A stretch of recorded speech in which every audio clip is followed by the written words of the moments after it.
We are now live. And I do that, Dean. I try to start the broadcast at whatever time I have said I'm going to start the broadcast, Hmm. um, even if we're not exactly ready to start the meeting. Okay. And that's just in case anybody that said they were planning to watch us on YouTube Hmm. will know that we're here and and are not yet started. I didn't Okay. do that today. I just posted a notice that we were delayed until 1:30. Hmm. Um, but normally, whatever the time is, I start the broadcast. Okay. So, what I want to do today, since you're just getting in the house, I don't know if you've seen the agenda because I only posted it about 11:30. I haven't seen it. I didn't see it either, actually. And you didn't see it either. Mm. Okay, so if both of you would go to your Facebook page, you should have a notice there because I put you in a private group and you'll find the agenda on either the notice from the private group or the event page. I'm doing this broadcast as a part of the Revolutionary Love Leadership series. Hmm. So anytime you see that name in your email or on Facebook or on Google, that's, it's related to this work. Okay. You still see me? I still see you. All right. You see the So I'm agenda? looking for it on Facebook. Look at your notifications. Okay. Oh, at the very top. Look, posted Series One Love Leaders. Is that what you're talking about? Yeah. Go into one of those locations, either the event page or the private group, and there's a link uh, for the agenda. Okay. I'm in the. I clicked on that link, but where's the private group? Where'd the link take you? It took me to Series One Love Leaders. Okay, And that's then the there's a picture private of. group. Okay. Then there's So, Ta-Nehisi Coates book up top. right. So if you scroll down, you should see the agenda. Okay. 10-10-15 RLS agenda. Okay. Click that link. All right. All right. Got it? Agenda. October 1st. The meeting went October 10th. Yep. Okay. And you Moderator. got it, Venita? Not yet. I'm on the page, Okay. but I don't see. I'm on the events page, but I don't see agenda. After we get on the events page, where are we looking? RLL Scroll agenda. scroll down. Something like RL agenda in black. Right? Right. Yeah. Then I see it in blue. The Revolutionary Love Leadership Series. Right. It says agenda. And then today's date and your name. Right. Chapter 1, page 1 to 39. Hmm. Mm-hmm.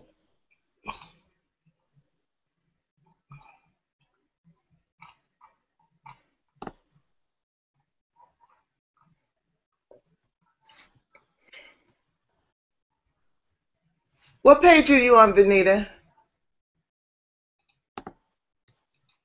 Give me a second. I'm on the events page, but Okay, so one scroll second. down.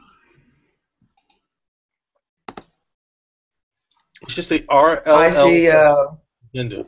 Hold on, Dean. Okay. 2, 3. It's the fifth item down on the page of the events page. Okay. Wow.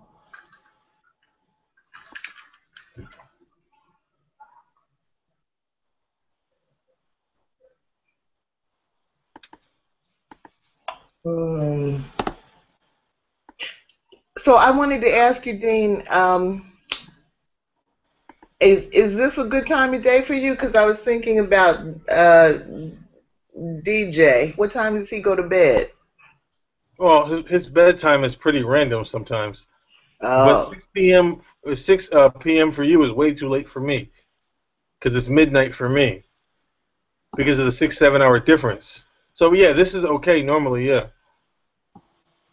this time is fine. okay,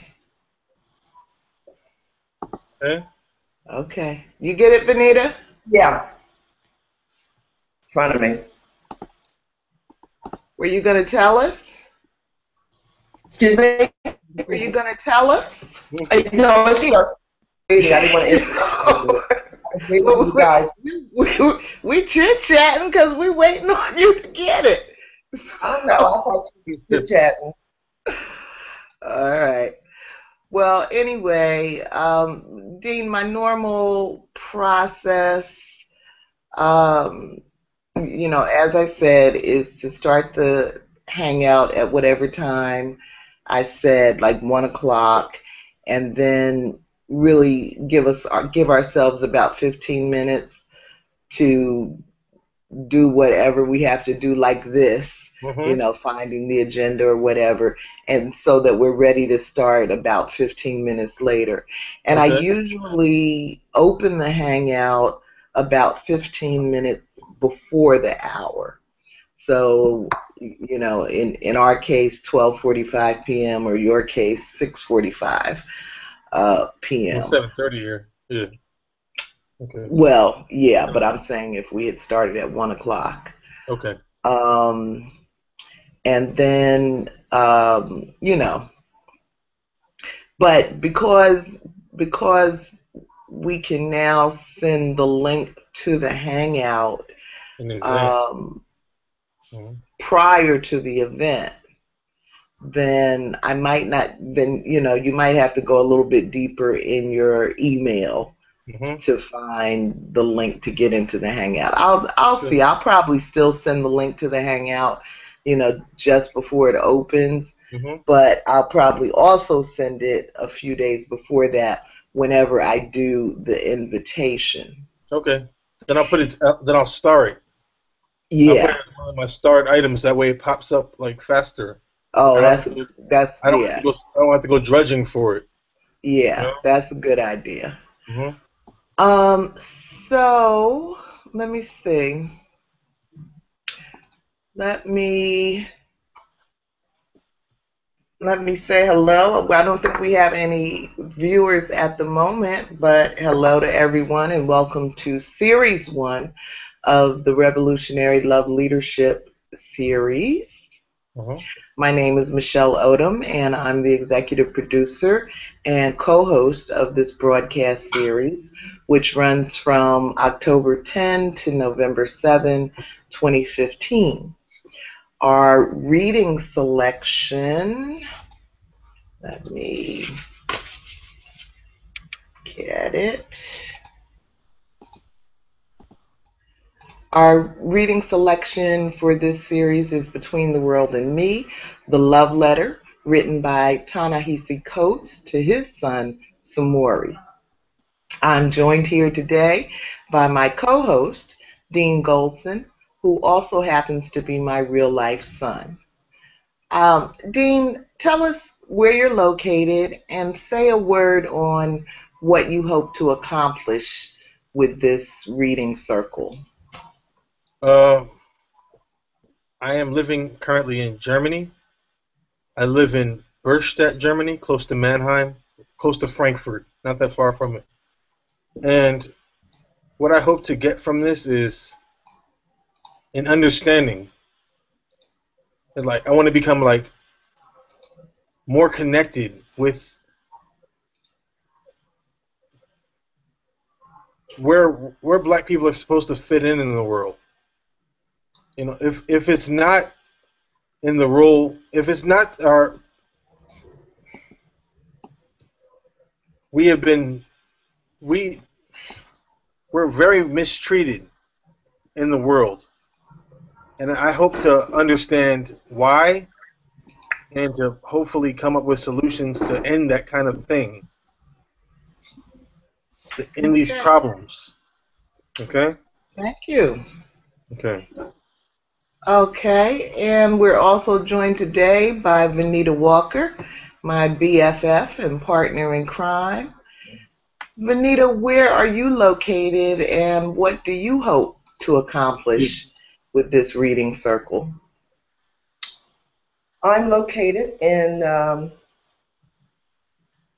Cromwell, Connecticut, and I hope to get a better understanding of how the younger generation feels today about the world that they live in and how, through their understanding, it may help them better navigate themselves through the world. That is Black youth. Okay, thank you. And that's what I hope to get a better understanding of. And hopefully be able to pass the information on or help in any way I can so that they can understand that it is difficult and you have to navigate. And it's not going anywhere anytime soon. Right. So you look at a situation, you see what you're dealing with, and the key is to deal with it accordingly. If you can't change it at the present moment, then you have to learn how to navigate your way through the system, whatever that may be. Right. And since we're Black Americans, our system differs from other folks' system, so we have to make sure that we have our youth people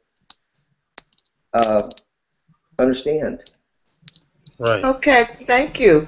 I'm getting some feedback from someplace like the rustling of papers or something. Who's that? I don't have any papers. Excuse me? I, I was getting some feedback like the sound of papers or something. Opening a piece of candy. I don't have anything. It's just I have nothing. sitting here. Okay. So, because I'm doing this as a part of the Revolutionary Love Leadership series, I have decided to call us Love Leaders. So, again, I'm Michelle Odom, and I am located in Brooklyn, New York. Our Love Leaders meet each Saturday afternoon from 1 p.m. to 2:30 p.m. Eastern Standard Time on the Google Hangouts on Air platform. You can learn more about the Revolutionary Love Leadership series on Google YouTube, and Facebook, and always feel free to join us in reading our story together. So that's, Dean, for your benefit, that's kind of pretty much the way that we have started our hangouts with the Global Black Feminist Reading Group, with everybody introducing themselves and just giving their name and their location. Um, and one of the things we do there that I also want to do here is share the responsibility for facilitating these sessions. And I'll talk more about that in a second. But first, we want to have somebody play the role of timekeeper. Venita, do you want to do that as usual, or Dean, do you want to do it? I can do it if you, no problem. Okay. Okay, and so that role, Dean, is just trying to limit ourselves. All of us, are capable of talking at length, but we know people are not really capable of hearing at length. Yeah. So I know that with Vanessa. I'm capable of talking to her, but she's not capable of hearing me at length all the time. Yeah. That's right. So we try to limit ourselves to about 3 minutes, per comment. If we need to go over, then we ask the timekeeper, if we can do that. Okay. Okay. So, like I said, we like to share the facilitation. And do either one of you, so when you get a chance, Dean, to really go through the agenda today, um, and read the notes, basically what whoever the moderator is for the Yep. week, their job is to write a short summary of the reading material. And I have to apologize to you guys because I really did not write the kind of summary that I wanted to. I kind of got jammed up for time. When you say Um, short summary, you mean like a paragraph? yeah, like a paragraph. Okay. And mine is long because I didn't take the time to write it well. Mhm. But anyway, to do a short summary and then to come up with um, a few questions. Our group, the Global Black Feminist Reading Circle, usually has 6 people in it, Mhm. and we can never make it through more than about 6 questions Mhm. in the space of an hour, hour and a half. And so, we may be able to do a little bit more here, maybe not. We'll see. Um, Sometimes when I write the questions for the group, I might have 20 questions or 40 questions, Or 80 or, questions or or 90 questions. But you can only get through but, 6. but we Yeah. can only get to about 6. So Okay. you're free to, come up with as many questions as your brain produces, but But pick your top 6. but identify the top 6 that you want the All right. group to focus on. So you have a pool of questions to select from. I Yeah. guess. You can go for it. Dean, Yeah. Dean, write 10 questions and see if we get to them. All right. Okay? Okay. Yeah. Not so 40. so Dean, do you feel like you're ready to write notes for next week, or do you want to go through a couple of sessions and see how we do it? Yeah, I want to go through a couple of sessions and check out the process. Okay. All right. Venita, are you up for next week? Yeah. Which is the remainder of chapter 1. Mm-hmm. Okay. All right. And then we'll see, where we are. Dean may feel comfortable by then, maybe not. We'll see. Okay. I'm gonna put some rules up on the community page at Hmm. Google Plus, which are the same rules that we use in the Black Feminist group. But basically, it's just trying to be respectful of people, Hmm. acting like human beings and not, wild beasts. Right. And, and just to notice, to be sensitive to this. I like you to keep your mic open, Hmm. but if you know you have a lot of noise going on in the background, Hmm. then just go ahead and mute your mic while you're not speaking, so that doesn't come out on the tapes. Okay. I also wanted to ask you to think about whether or not you want to be tagged when I create the videos. Hmm.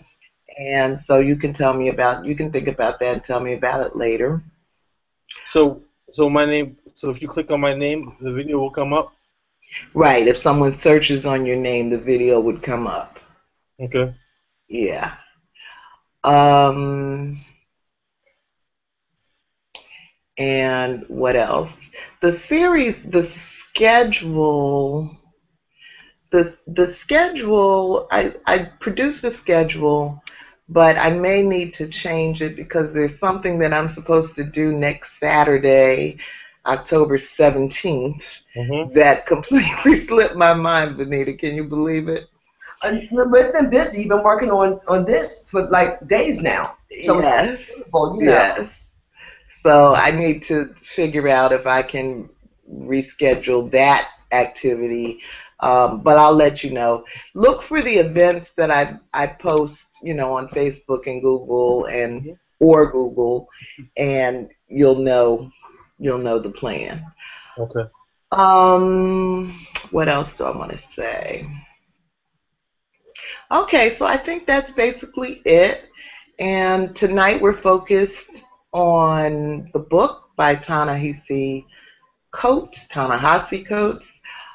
Between the World and Me, chapter 1, pages 1 to 39. And I'll go ahead and read the summary, which is too long, but bear with me. And the sooty details of the scene rose, thrusting themselves between the world and me. Richard Wright. Chapter 1 begins Ta-Nehisi Coates' love letter to his 15-year-old son, Samori, recalling an experience when a broadcaster asked him why he felt that white America's progress, or rather the progress of those Americans who believe that they are white, was built on looting and violence. From there, he journeys through the pages of America's history, noting the ways in which the African body has been dehumanized, the belief in race as an indubitable feature of the natural world, the trajectory and manifestations of racism and whiteness created by the pillaging of life, liberty, labor, and land, through the flaying of backs, the chaining of limbs, the strangling of dissidents, the destruction of families, the rape of mothers, the sale of children, and various other acts meant, first and foremost, to deny you and me the right to secure and govern our own bodies. Regarding American exceptionalism, he writes, I propose subjecting our country to an exceptional moral standard. Coates locates his own life and experiences within the American context and shares how the nature of this exceptional country has shaped his life. I tell you now that the question of how one should live within a black body, within a country lost in the dream, is the question of my life. Specifically, how do I live free in this black body? Encouraging his son to keep his eyes open and Americans to deal with the reality of our history and how it creates and maintains our present truths. Coates writes, it is so easy to look away, to live with the fruits of our history, and to ignore the great evil done in all of our names. But you and I have never truly had that luxury. I think you know. He identifies some of the recent violence Samori and the black community have seen in the stolen lives of Eric Garner, Renisha McBride, and John Crawford, for example. Growing up in Baltimore with family in Philadelphia and Chicago, Coates saw the fear of losing the black body in his peers and family members. He describes the sharp contrast of this fear with what he learned through TV images of whiteness. In all, during the first half of chapter 1, Ta-Nehisi Coates teases us with the image of the American dream, so prevalent in popular culture and myth, and the fervent quest of the African American as articulated by Reverend Dr. Martin Luther King Jr. and the poet Langston Hughes. Okay, Dean, would you read point number 1? On the agenda? Mm-hmm. Yeah. On page 3. Okay. Looking for it. Page 3. All right. Key points and discussion questions? Yep. All right. Lyrics from the 2001 rap song Poison by Nas were striking to Ta-Nehisi Coates during his youth. What do you think of the chorus? Yo, it's poison, ecstasy, coke. You say it's love, It is poison. Schools where I learned they should be burned. It is poison. Physicians, prescribing us medicine, which is poison. Doctors injecting our infants with this poison. Religion, misunderstood, is poison. Nas. You want to take a stab at answering that question? It's just what he said it is. Schools exist not to teach black kids, but to teach but to teach white kids, and to and to make us fear for our safety and our security. They exist to tell us that if we don't succeed there, we're headed back to the streets. Prescriptions. Their only agenda is to keep people sick.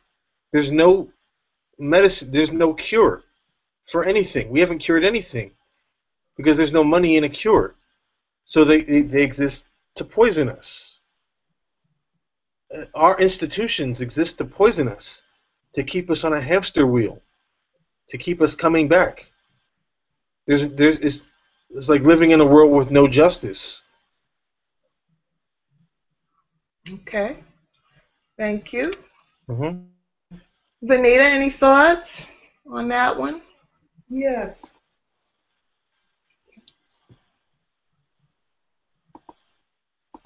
When I was growing up, and even to the day, there is the cartel. I think there are the runners underneath the cartel. Then there's the middleman, which is in the suburbs. Mm-hmm. And the middleman men are the ones that distribute the drugs to the city. And it's all by design. It's always all been by design. So that when you take ecstasy and when you sniff coke and you use heroin and OxyContin and every other drug there is, it keeps us in a mindless state. Mm-hmm. And when you're in a mindless state, folks can do anything, tell you anything, put you anywhere, do anything to you.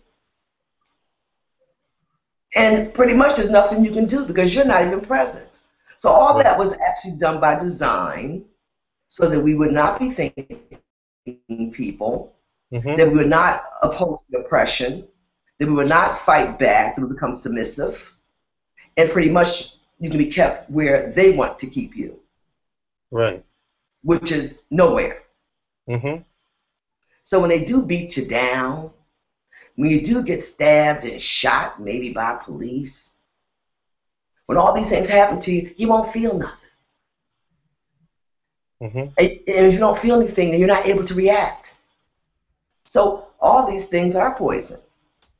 And it was designed to keep us mindless. Right. Designed to control us. You don't need to use change if you use psychology. Yes. Keep you where they want you to stay at the clock. Right. And schools where we learn, they should be burned. It is poison. Right. You know, every time I think about these things, it can really get into a very long conversation about the school system and black children in the school system. You're right, it's not designed for you. It's not. It was never intended to be designed for you. They tell black kids that we have ADD and we have ADHD and we have everything that they're basically calling us stupid. Stupid and they're saying that we can't focus the way that they want to teach us. But they don't. But the truth is, they don't really want to teach us. So they can't say that you're stupid to the parents, but they can say something is wrong with you, like ADHD or ADD, because you don't have the focus to sit down. Well, people don't always learn that way. They don't teach kids the way that kids learn. People don't learn the same way. Some people okay, are well, let's see if Venita's finished her point. I'm sorry. No.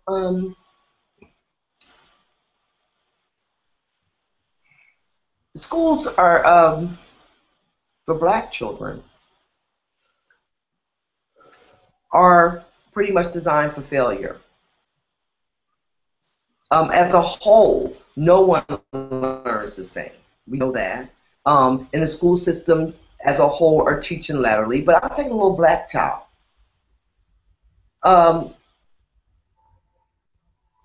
There's nothing interesting for us to learn. Not. There's not. You know, we don't want to hear about Abraham Lincoln. You can't keep our attention that way.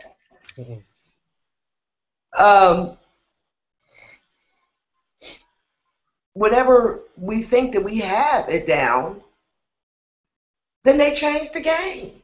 Right. Well, this is not the way you do it. No, this is the way we want it done. You know. Okay, well let's move on because you know as usual I have too many questions. Can I say one more thing? Sure. The only black people they teach us are the black people we already know.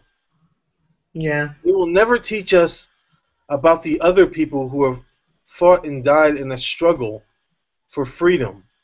They'll teach us all day about Rosa Parks or Martin Luther King. Well, we know them. But they won't teach us about the unsung heroes of our people. You know? Nothing that we really need to know. Not about, they won't teach us about tax law, things that we get in trouble for not knowing. They won't teach us. Tax laws, about how to own property, about about the math that we need to know.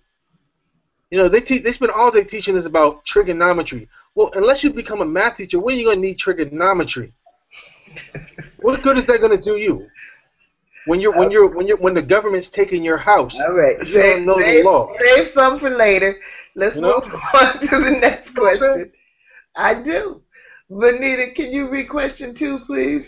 You know, I can't see. I didn't print it out. Oh, you can't see. I'll try.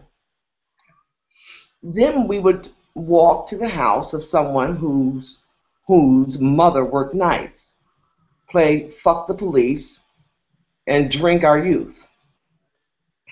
We could not get out. The ground we walked was tripwired. The air we breathed was toxic. The water... Stunted. Oh, I'm sorry, I can't see. Stunted our growth.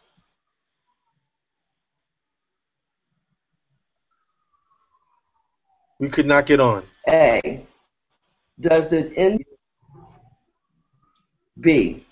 Does the message of this 1988 rap... Wait, we didn't hear the question. We didn't hear question A, Venita. Oh, question A. Does this NWA song bring back memories for you?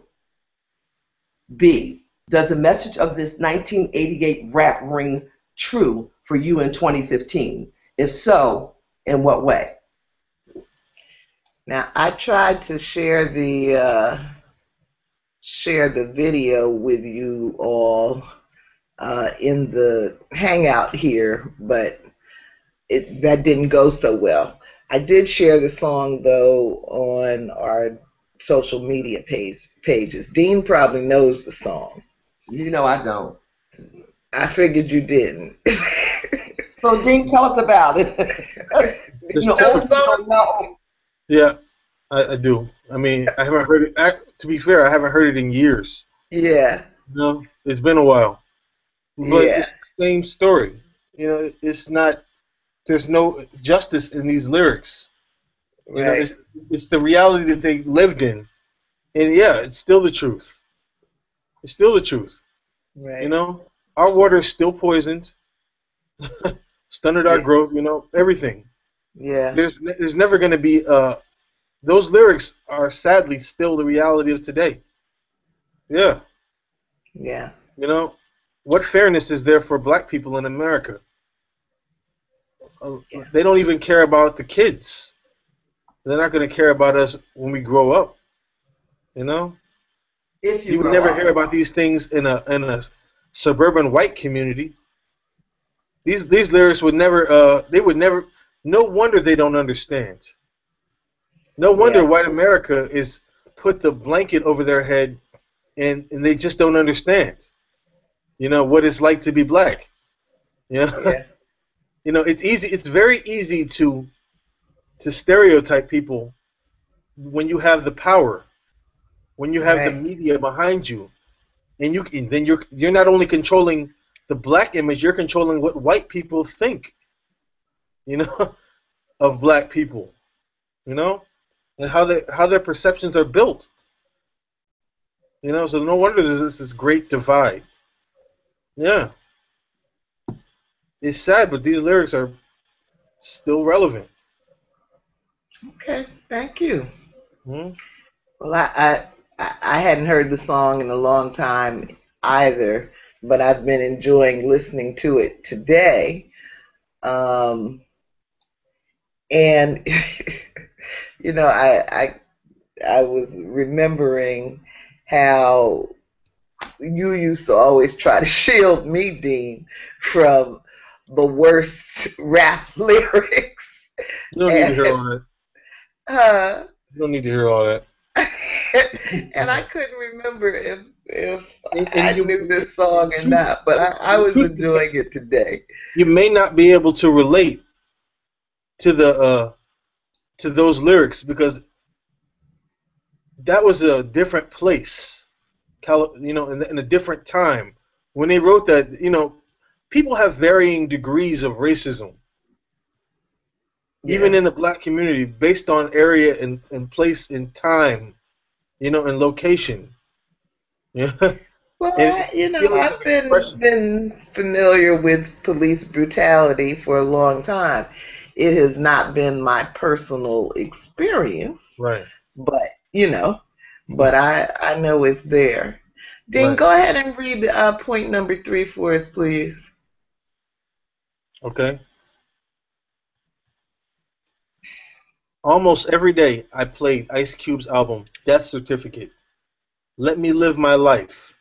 If we can no longer live our life, then let us give our life for the liberation and salvation of the black nation.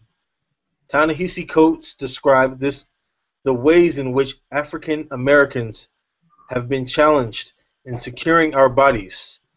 Much of his early misunderstandings of the world came through music, like this 1991 release. A. What musical message shaped your perceptions of the world? B. Does it seem reasonable to you that one would be willing to give their life for the liberation and salvation of the black nation? Why or why not? C. Does it seem reasonable to you that one would be willing to give their life to protect the American way of life? Why or why not? D. ISIL, or the Islamic State of Iraq and the Levant, have demonstrated a willingness to give their life in their pursuit to establish itself as a caliphate, Caliphate. an Islamic state led by a group of religious authorities under a supreme leader, according to the Wikipedia page. How do you see their approach to creating the world in their own image? And how do their methods compare or contrast with America's history and current practices? Pow! That's a pretty big question. Yeah, you want to take a stab at one or more pieces of it? Well, I can understand how people would be willing to give their life to protect the American way of life.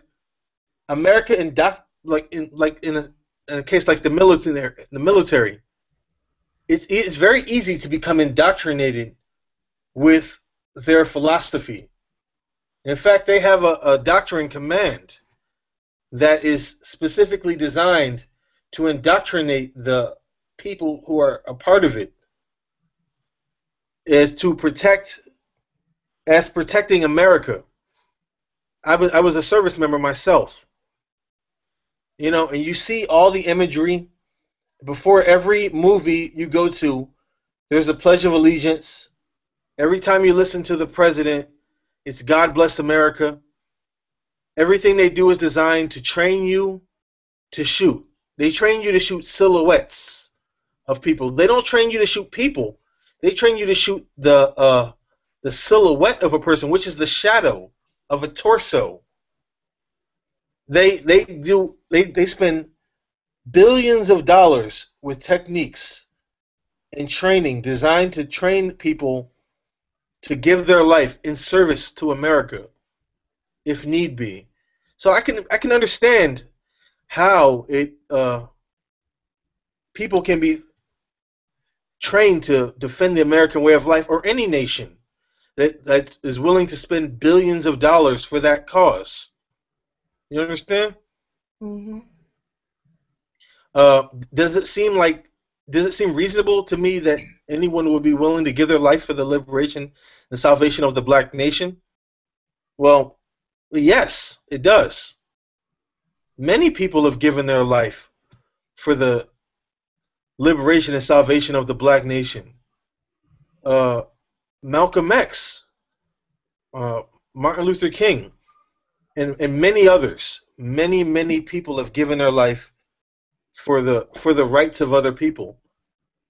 Yeah, I mean, to say that I don't think that it's reasonable would be to dishonor people who have already done it. You know, Mm-hmm. I think any cause that you believe in your soul is worth fighting for. You know, and it's definitely the right call to defend your own people. It'll never be the wrong call to defend your people. And if that requires your life to change the way that things are done, then sometimes that's what it requires. But if you can defend your country, why not defend your people? You know, it can never be said that it was a foolish quest to defend your family. It should never be looked at like that. Okay. Thank you. And the same thing with ISIS or ISIL. They think they're doing this for some grand moral purpose. And we'll never be able to dissuade them from that belief, because they really believe it. You know, even to the point of their own life.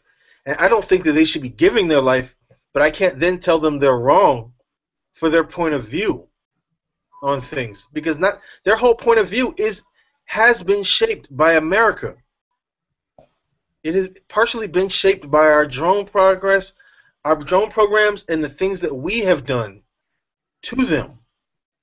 So you would have to see the whole picture before I could really tell extremists that they're wrong about things. All right. Okay. Thank you. All right. Venita, anything? What musical message shaped your perception of the world? Marvin Gaye, what's going on?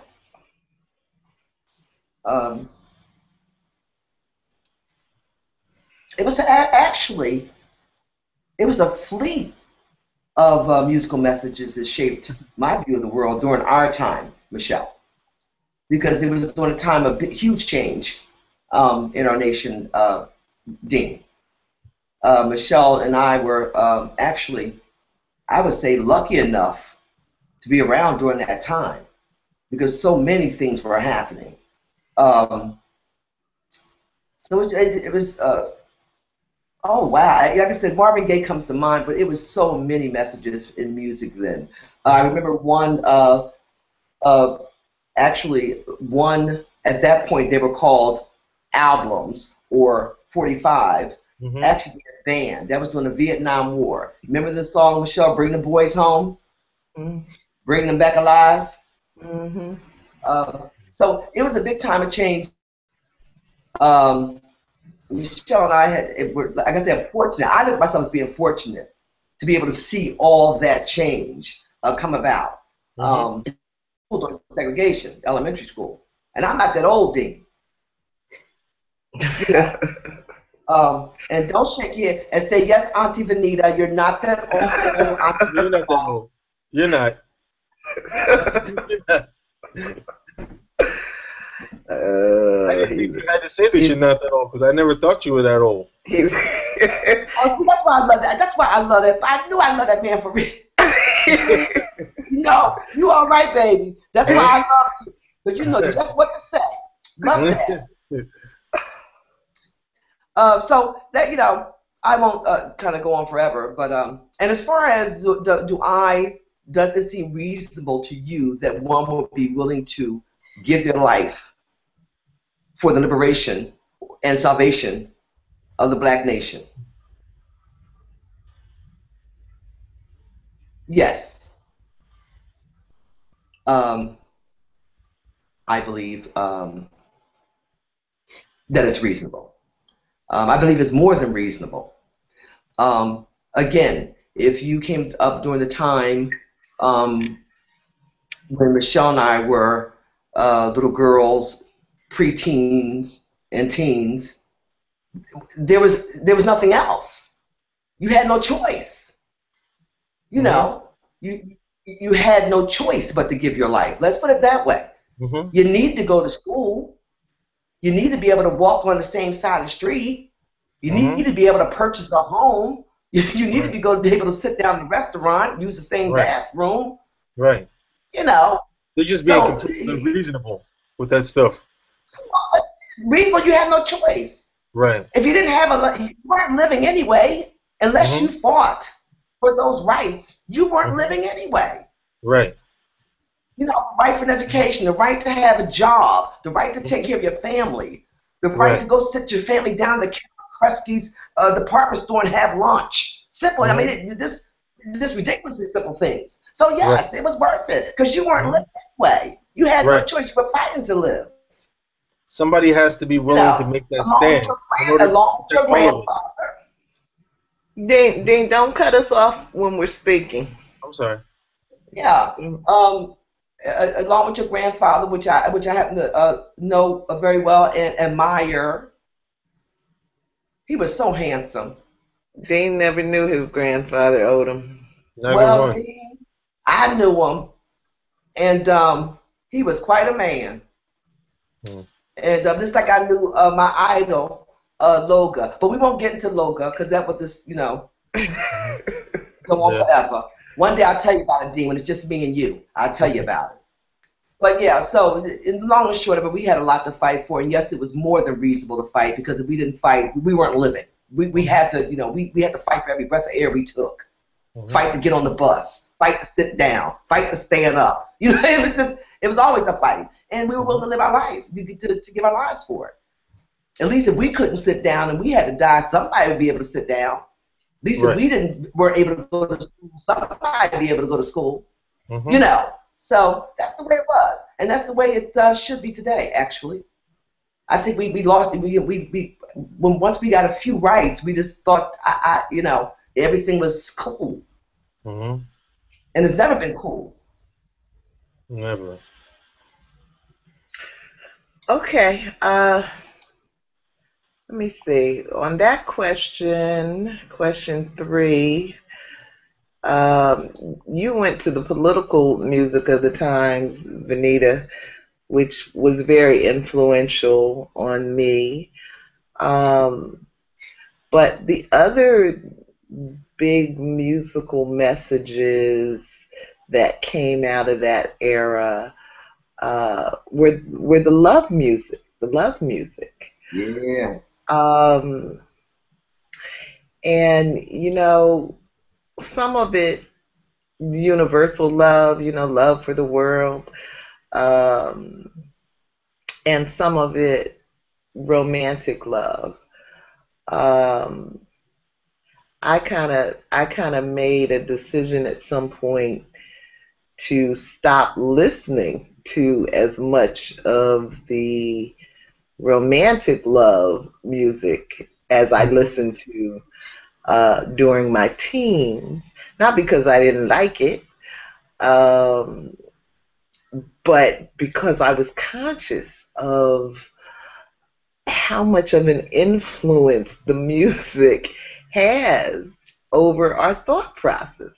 And so when I started thinking about this idea of, where does the ideal come from that I'm supposed to grow up and fall in love and get married and have children and, that follow this course of events that is pre-programmed for me. Right.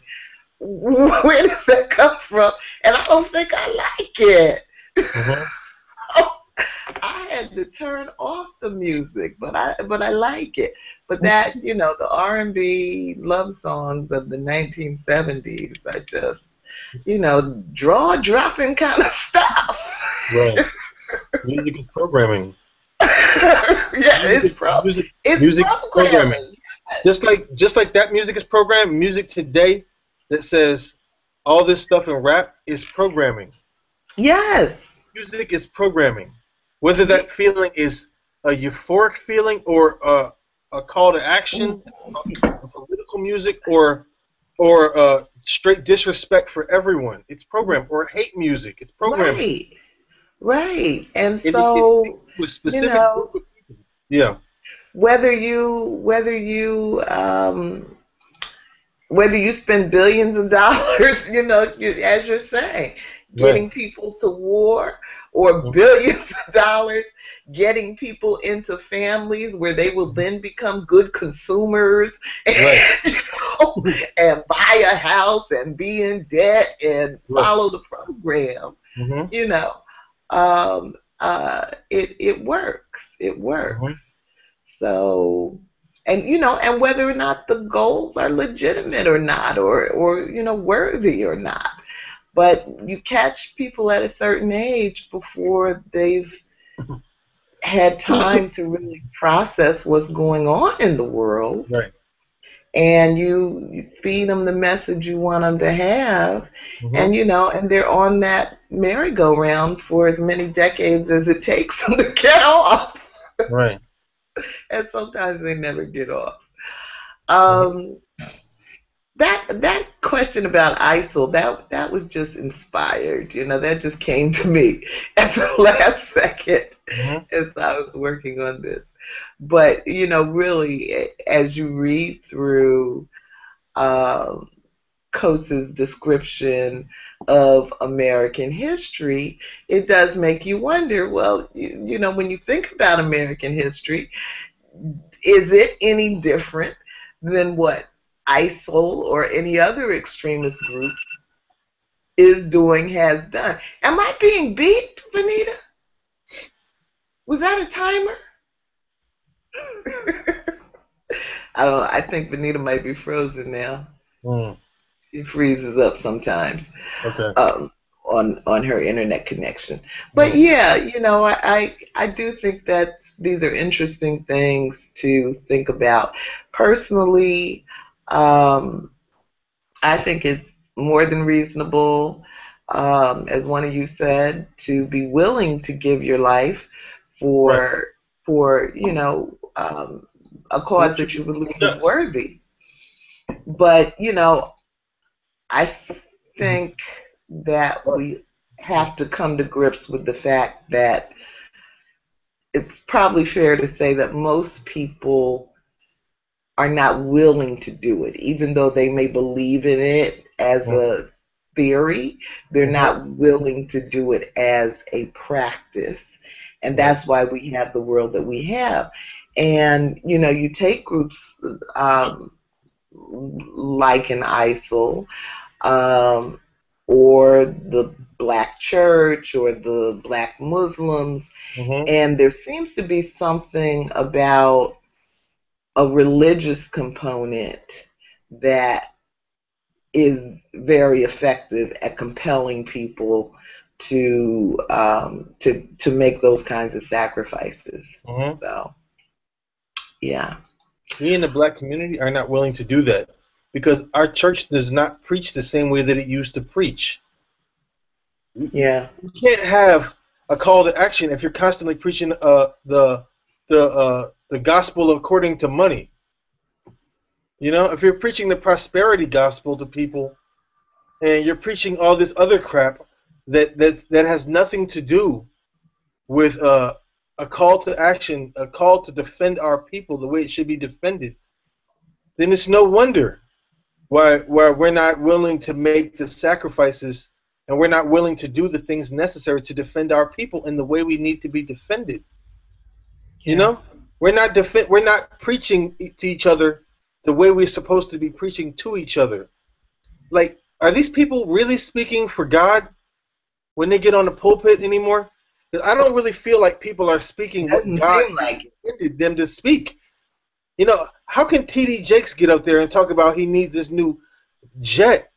How is that helping his people? I don't know. How can we be fighting for the things we need to be fighting for if we're paying for people in their airline cruise jets so that they can be comfortable? They might as well be white. These people, these black preachers that are using us, they might as well be white because they're not treating us any different than a racist would in the same situation. It's straight exploitation.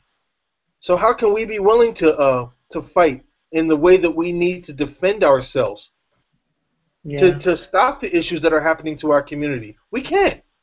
Yeah. It's like being in a war without armor.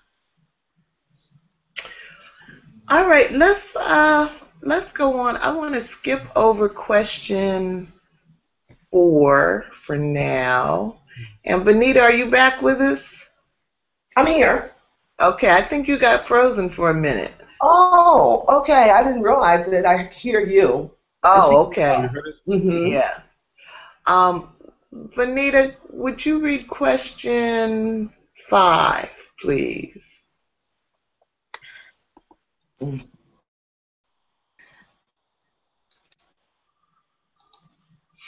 Oh.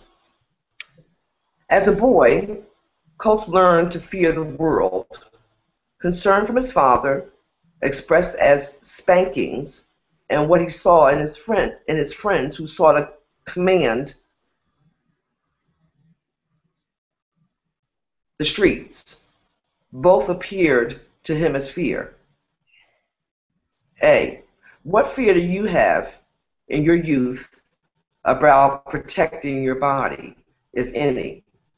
And how did those fears influence? Okay. Are you frozen? Me? Venita. Venita? Venita? Yeah, it was frozen for a second. Okay. I can't see you, but I hear you. Oh, there you go. You want to react to that question? Yeah.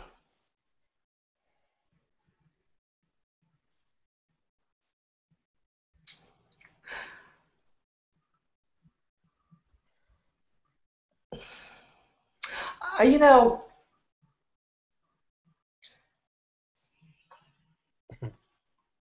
the fears that I have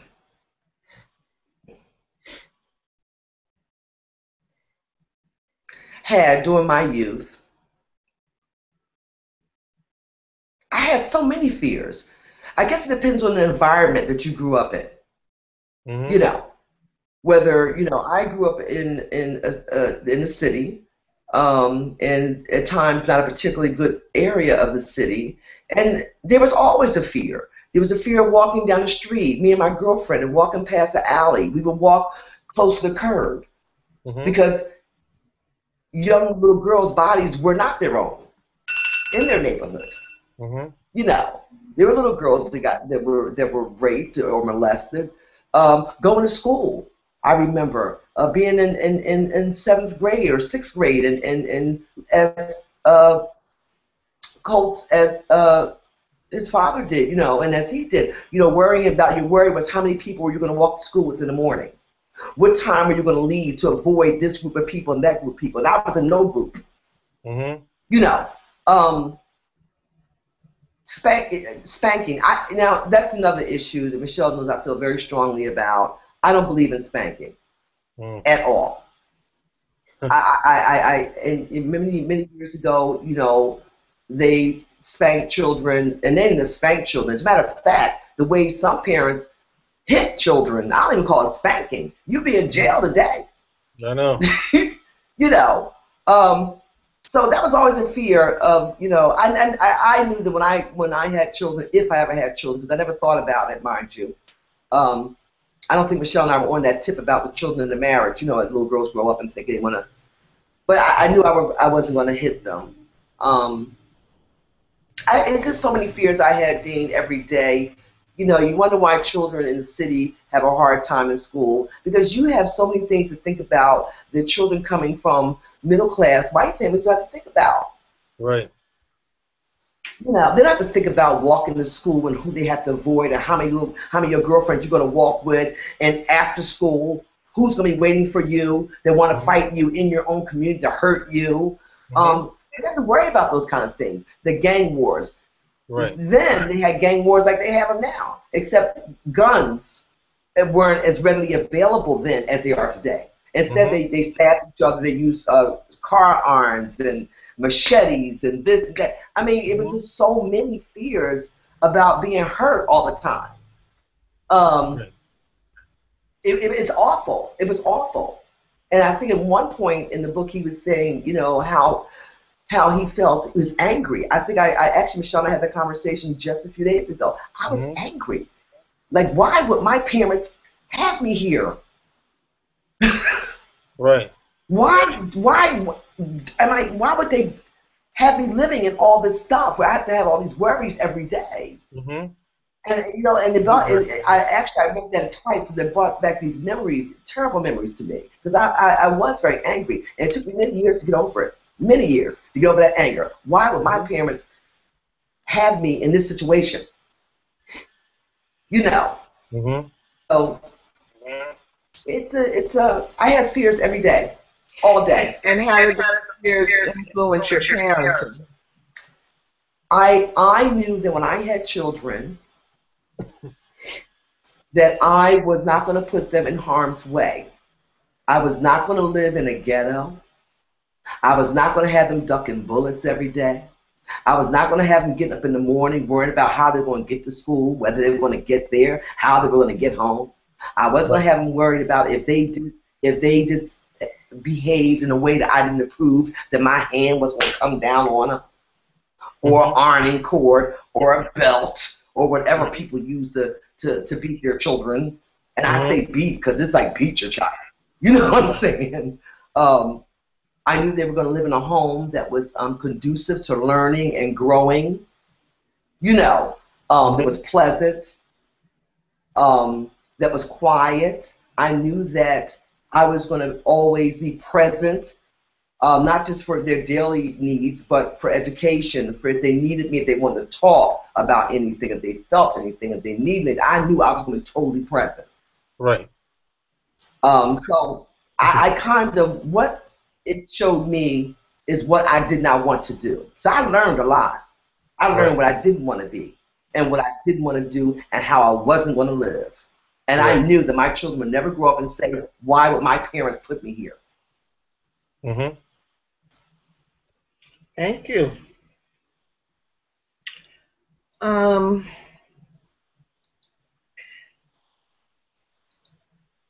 that's interesting. You know, I agree with Venita's point that that what we learn in our childhoods, you know, helps to shape the kind of parents that we had. My parents didn't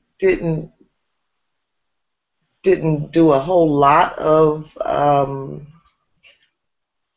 spanking. They did some, but not enough for me to develop a real fear around that or a real decision, you know, that I would never spank my child. And I did spank my child. And I can attest to that. Huh? I have never had a spanking in my life. I know, and you're probably you're probably one of the very few black people that can actually say that. And it's so sad that that's a brag. Yeah. No, but I've seen enough of them to know that I didn't want none of those. I've seen people get You saw it. Yeah. No, you know what? I don't. I did have some, but not a lot. Logan used to like to, With the uh, switch.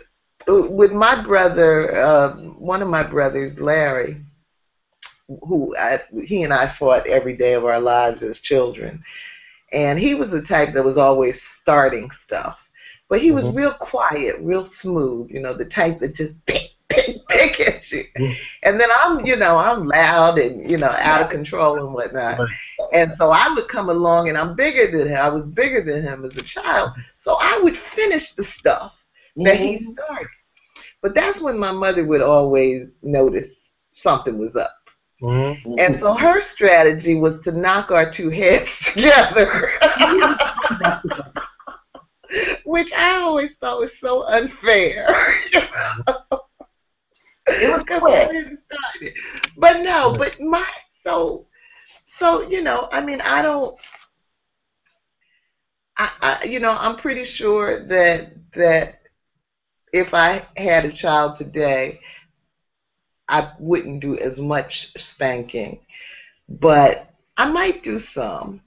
Because I do relate to the fears of the parents that Coates was describing, Mm-hmm. in this book. That comment, either I'm going to beat you or the police is going to do it. Right. It's this urgency around trying to get your child to understand something that they really shouldn't have to understand. Right. But because of the world we live in, they They need to have to. go on and understand it. Right. And so that was that. But my own fear as a child and a young person had more to do with protecting my body from rape. That was that was kind of my biggest concern. And of course I was not very effective at it. But that did influence my parenting in the sense that when I was young, it was mostly about girls being raped. But by the time we were late teenagers, young adults, Venita, there was more and more talk about boys and men being raped. This Yes. was sort of the beginning of the prison pipeline. Mm-hmm. And so you had a lot of young men that were going to prison and a lot of stories swirling around Mm-hmm. about the sexual things that happened to them once they got there, as well as a lot of revelations about just child predators in Mm-hmm. society that like boys. Mm-hmm. So I was very concerned about, protecting Dean from those kind of scenarios, Mm-hmm. and so I may have been a bit on the overprotective side Mm-hmm. because that was my way of working through that fear. Mm-hmm. Mm. What about you, Dean? Any childhood fears? I know you I were was scared of always me. scared. I was Huh? always scared. I was not just you. I was always scared. I was scared in Newark because just going to school, just walking to school, there were gangs of kids like waiting to fight all the time, and there were guns at the schools right next to me, and knives and all kinds of stuff that kids shouldn't have. They were at the school at Weekway High, right next to Big Chancellor, right next to Chancellor Avenue. What So I was about scared. I was now? scared then. You were there through what, the second grade? Something like that. Second or third grade. What about by the No, time you I was got there. to I was there. I was at Edison? Little Chancellor, the annex, and I was at the big school. I was Mm-hmm. at both of them. So I was there for maybe a few grades. So I was old enough to understand the fear of being next to guns and violence. And I already Mm-hmm. had gangs of kids waiting to pick on me because I was a bit of a loner when I was a little kid. And there was this kid who he decided to pick on me, and he had like 5 people with him. And here it is, just me. So I was terrified to walk to school just to get my education in Newark, you know, Mm-hmm. because I really had nobody, and he had a crew of people, you know? And Mm-hmm. not having a father, I had no one to teach me how to fight or to survive. You're unconscious about these things when you're a kid. You don't know that the police are going to be racist to you, but when you don't, but it's more of a fear of kids, of other kids in that moment. Mm-hmm. You're not really conscious to the fact that society is not going to protect you. If you say that somebody was hurting you and you defended yourself, you don't know that they're not going to protect you, but you're just scared in general from that point, you know? So that part that has something to do with us moving to Newark. I mean, from Newark to Edison. Yeah, We it's moved. also why I sent you off for karate lessons. Yeah, but if we didn't Mhm. stick with it, if it wasn't something that we stuck with, then I'm not going to become Bruce Lee. No. You know what I mean? And if the point for me to defend myself, I need the confidence to keep going in it. You know, that's why I don't. That's why I don't really necessarily agree with stopping kids or giving them so much freedom to stop the things all the time. Yes, expose kids, uh, but kids need to be able to build confidence in an area and to build security. Kids don't know what's good for them. You can't necessarily take kids at the face value like you're talking to an adult. You know, kids need time to foster their desire to do something. They may need to learn the things that they don't want to know in order to become the person that they need to be. You know, Well, you're right. I was a very free spirited mother. kids need to be able. Kids sometimes need to be told to do something in order to learn the lessons that they need to know in life. And sometimes I have to have that struggle with Vanessa about things. Yeah, but I had a lot of fears. But most of it stemmed from not having a father to teach me, to give me the courage to not be afraid. So when I was in Edison, I mean, yeah, I was scared in Edison because there were gangs in Edison at my school. And when I was in high school. So I was trying not to get too close Oh, to I people. didn't know that. Yeah, there were. So I was trying not to get too close to those people in those situations, you know? But I think I could have. I think by not having my dad around, for whatever reason, he decided not to be there. He created a very fearful environment for me as a child that I was And in. how is that influencing your role as a parent? Well, I've decided I'm not going to leave him.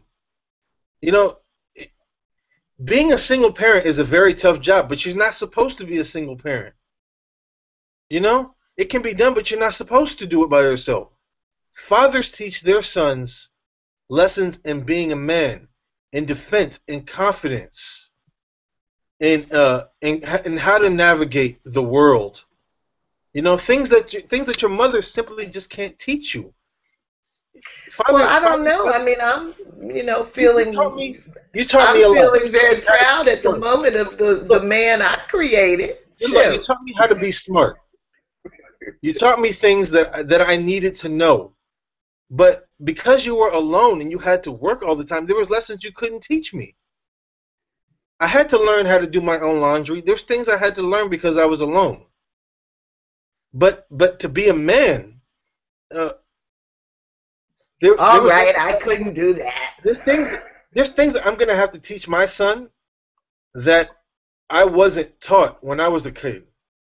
You know, how to build the confidence to carry yourself, and how to protect yourself from situations.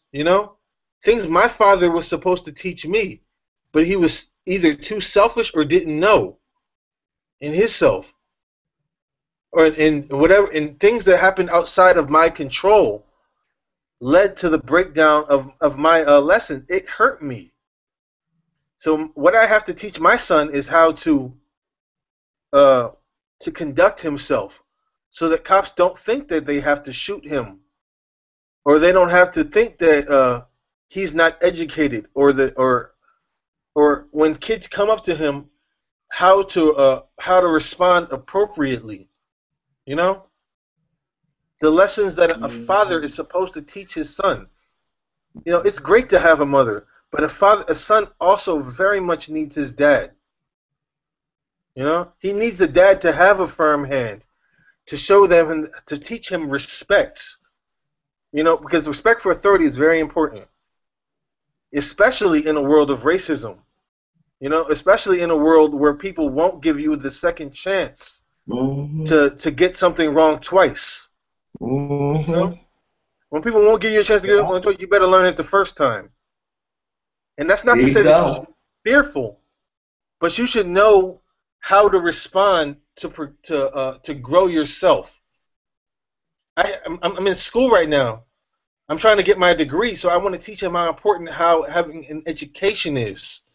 There you go. You know, you should never forsake having an education in this world. All right. Because you're going to need it. You know? That's right. And how important it is to be seen as somebody who's worth being seen. All right. So that you don't get misinterpreted. Because once you get into a box of being seen as somebody who's not worth society's time, then you'll never get out of that box. You will never escape it. Never. There you go.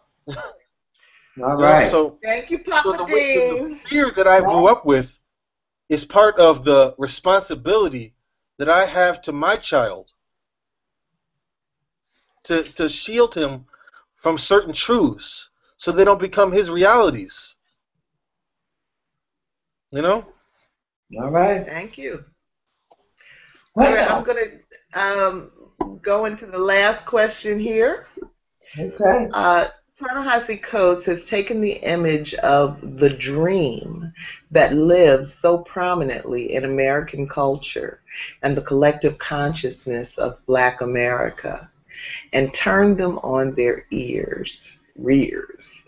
What do you think of the idea of the American dream being used in this way? You know, I have a dream.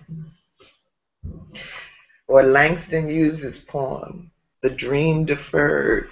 Or the great American dream that people the world over have been, you know, led to believe includes streets paved with gold and, you know, milk dripping from trees. The land of milk and honey. The land of milk and honey, yes. But Coates takes that idea of the dream and he basically says, in a way much more eloquently than me, the dream is a freaking nightmare. Yeah. It is a nightmare. It is. It's a nightmare. Yeah. So how did you feel about that as you were reading the chapter? Were you thinking about that? Me? Yeah, anybody. Go ahead. Yeah. Because who's this dream for? You know? I've never seen it in practice for people other than white people. Who becomes our billionaires? You know? Who becomes our most profitable people in society? Who's really taking advantage of this American dream that's been sold? It ain't us. You know? This dream is a nightmare. This dream is slanted. This dream is full of holes. Yeah. The dream is full of hope. But I don't really believe in the term false hope, because hope is not something that can be false. It's something that's supposed to give you a belief in the future. But how can there really be a belief in the future if the game is rigged? Right.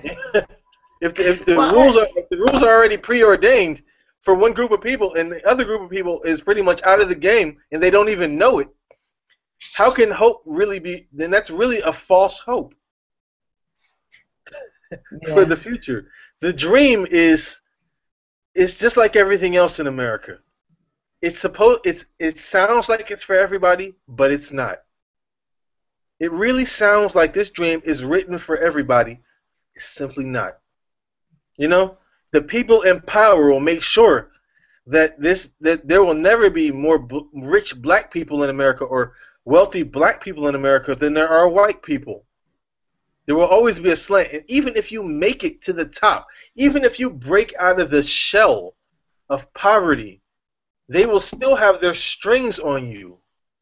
You know, it's like Pinocchio pulling the strings. you when you think Well, you've or got like the something, way they have acted out over Obama's election. right?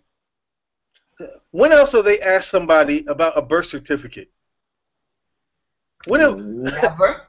never, never, never. They have never demanded a birth certificate on CNN and Fox for another presidential candidate. Never. as to de-Americanize him so that he is no longer eligible to be our commander in chief because he had the audacity to run for president. You know? He had the audacity of hope. He had the audacity of hope, the audacity to win, the audacity. You know? And when have Yeah. they ever? Uh, they don't praise him. They don't give him credit for the things he's done. But you'll hear hate mail and this and that. You know? You'll hear hateful things and slanders. Well, the president is not solely the one who makes something happen in government. It is actually a group of people that make things happen in government. But if something doesn't happen, they will kick his teeth in for it because he's the president. You know? Everything is voted on by the Senate, by the House of Representatives, by a lot of lawmakers. Everything is voted on. He proposes something and they vote on it. The only power the president has is to veto something. He can say something won't happen, but he can't make something happen. Well, he can do something. He can do something. But let's we're getting close to the end. Venita, did you have a comment on the this idea of using the dream, you know, as a way of focusing our thoughts in this chapter? Controls people, the dream. Well, I have dreams. You have a dream? I have a dream. What's your dream? I have a dream as an American that is black, living in this country, that one day our race of people will be more united so that we can actually foresee a dream and maybe have a dream and maybe things will be cool. So yeah, I have a dream. It may not be that dream over there, but I have one. Definitely. And if I have to take one person at a time, then that's what I'll do. Mm-hmm. And that's why we're getting together today, so that other folks can hear something new that might spark their, you know, their thought process, or that, so that maybe they'll have a dream. Yeah, I do have it. This differs, Right. you know, from the Caucasian dreams in America. But yeah, I have a dream, honey. And the day I start getting those dreams, then I don't know what I'll do. You have to have a dream. Okay, thank you. Can I say one more thing? Sure. I think we as a people need to get more organized and form like the United States of Africa with all of our countries together and have this dream on our land, you know, on our space. This is on Well, our we territory. better do it before the Africans over there sell everything they've got. To white people. Oh my goodness. You know. So where's going to be the black-owned land? Right. But look, let's we've got about 5 minutes left. Yes. Let's just have you share your overall thoughts so far about the book. How are you feeling about it? Venita? I think the book is a very good read. I think it's very interesting. It made me, it actually brought back a lot of memories, both good and bad. Um, I enjoy his writing also. I think he's a very colorful writer. Um, and it's very clear. It's concise, but it's still very colorful. And in his descriptions of um, of his experiences,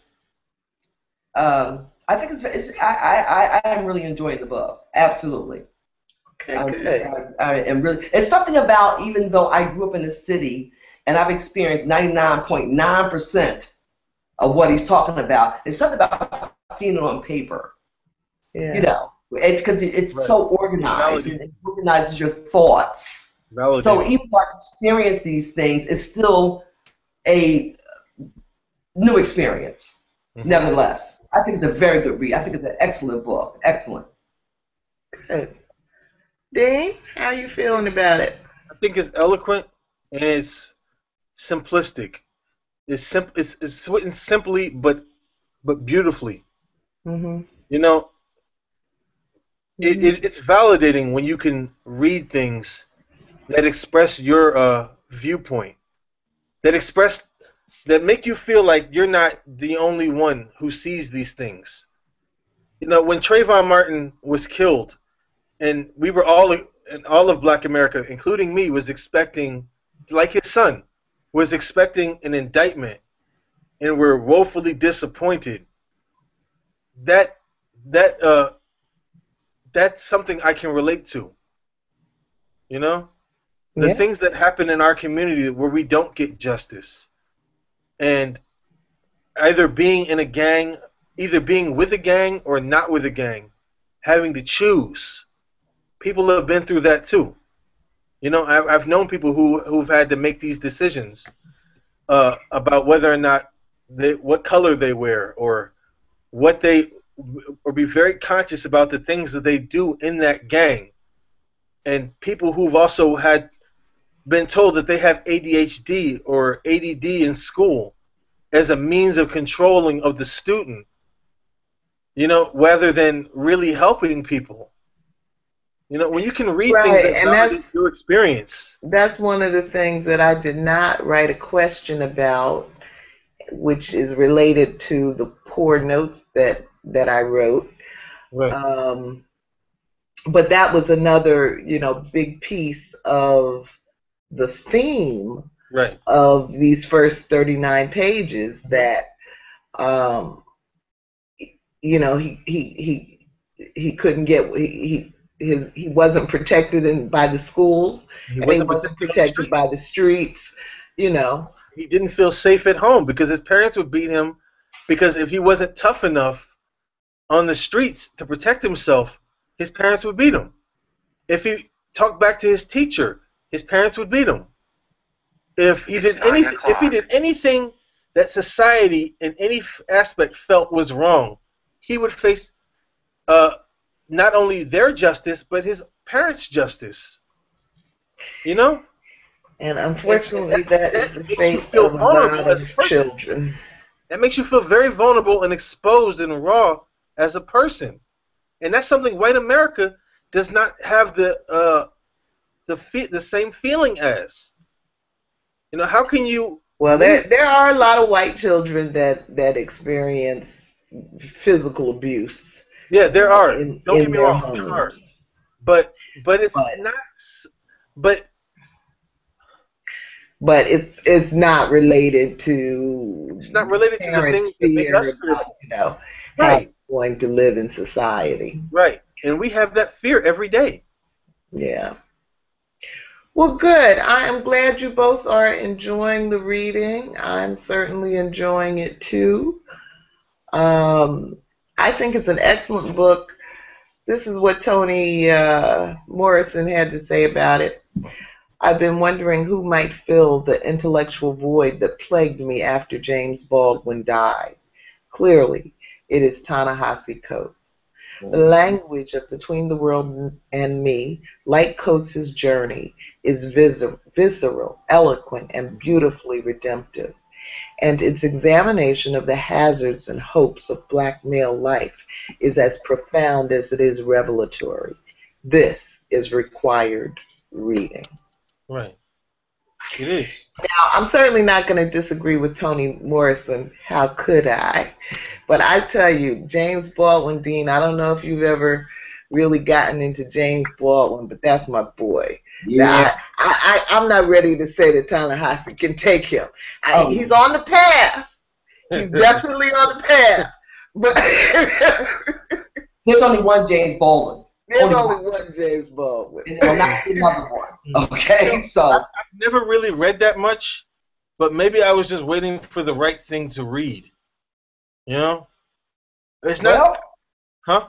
Maybe I was just waiting. I don't want to read stupid stuff designed to attack my perceptions of myself. Right. I don't want to read stupid magazine articles. Yeah. One of the things that that Ta-Nehisi Coates talks about is he would take his questions to his father, and he said his father wouldn't answer them, his parents wouldn't answer them. His grandmother gave him those punishments, of making him analyze what he was thinking about, why he was doing what he was doing. And that reminded me a lot of the family I grew up in. My parents would never really give you an answer to anything.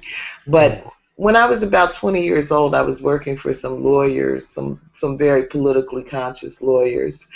And one of them was Deborah Jackson, Cynthia's big sister.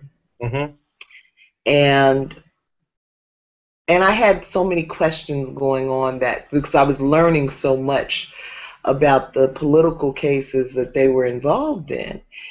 And Deborah wouldn't answer the questions, but what she did do was prepare a reading list for me. It must have had about 100 or so books on it. But that really is, I believe, the only way for us to live within our black bodies, to really go through the process of study, and to come to our own understanding about what exactly is going on here, and to not be subsumed by the dream. So, we do have a reading list with the Global Black Feminist Reading Group, which maybe I'll send to you, Dean. But yeah, there's a lot of stuff you potentially could read, and most of it is not directly meaningful to our situation as African Americans. And so sorting through the millions of titles that are out there to come up with the agenda that you need as a black person, is real work. Anyway, guys, thank you so much. Before we stop the broadcast, Dean, do you want to say a word about how you feel about being in a hangout, what you think about this process? Venita and I, of course, we're like into it at this point. But what do you think? I think it's good. It's a chance to really get. I can't talk to Vanessa about these things because I can talk for days, but she can only listen for minutes. So well, you have to talk to her a minute at a time. Then talk to her a minute at a time. Okay, you can talk to him. He's got to talk a minute at a time, Dean. Oh man. Well, one thing I didn't say to you guys is I do want to try to use this series to figure out how to put ads on YouTube to maybe make a couple of dollars for all of us. And so one thing I'm going to do, which of course I already do with the Black Feminists, is to take these hour, 90-minute long sessions and break them into smaller segments. So like each question becomes a segment. And unlike, well, with the Black Feminists, what I've done is I've done these elaborate highlights videos, you know, with pictures and music and bells and whistles and all of that. I'm not going to do that here. I'm just going to take the question and our responses to the question, and that will be a segment. Okay. And so it might, you know, it might help, Dean, if you could kind of get Vanessa to listen to the clips, the short clips. They'll probably be about 10 maybe 15 minutes long. You know, and because I mean, you know, no, you can't make her. You can't make her. But I'm just saying, you know, that'll maybe be an approach. But anyway, so I'm going to be pushing you guys to share the videos in a way I have not pushed the Black Feminists to do it.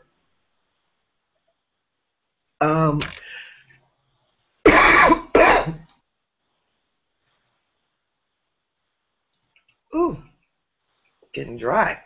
I can't talk like Dean. Dean can talk out talk me, or most people, any day of the week. So, okay. Thank you, everybody, and we'll see you next week. Unless I have to change the date, I'll let you know. And Dean, I guess we'll do our hangout tomorrow. Yeah, we can. Yeah. That's all right. That's our day. Okay. Okay, Dean. All right.